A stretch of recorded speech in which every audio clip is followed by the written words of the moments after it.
Okay, I thought I'd give a super concise tutorial on how I manual, or how to manual, okay? So, there's a couple of parts to this.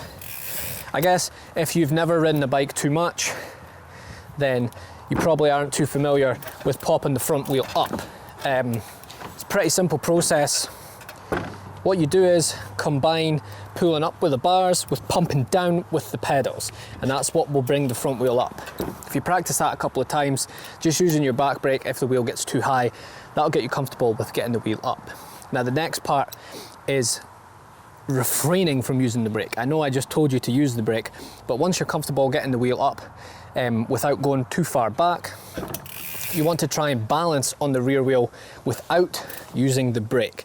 And the way you do that is by just controlling where your weight is on the bike. So if the front wheel's too high, you bring your weight in by bending your knees. If the front wheel's too low, then you straighten your knees and lean back. And that's what brings the wheel up.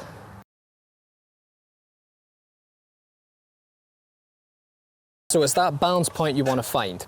And again, I stress, it's bending your knees.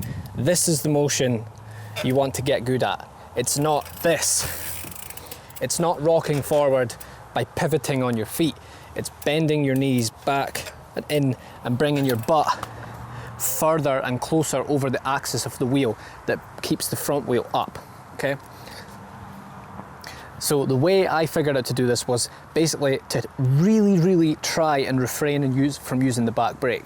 That way your brain quickly learns that the only way the front wheel is going to go back down is by leaning forward rather than pull the brake. If you keep on using the back brake in this one, then you will never learn how to put the front wheel back down, and that means you will be dragging the brake the whole time, which means you'll coast to a stop.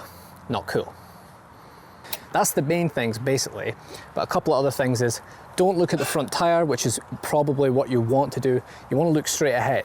When I looked at the front tyre, I ended up veering off to the left or to the right. Look straight ahead and your kind of knees will automatically guide the bike where you want it to go. It's actually pretty cool how it works. So look straight ahead. Next thing I found is having my weight lower down on the bike seemed to give me more control. I was able to get more subtle movements than when I was higher up on the bike. So same movements with the knee, but keep your butt low, like this.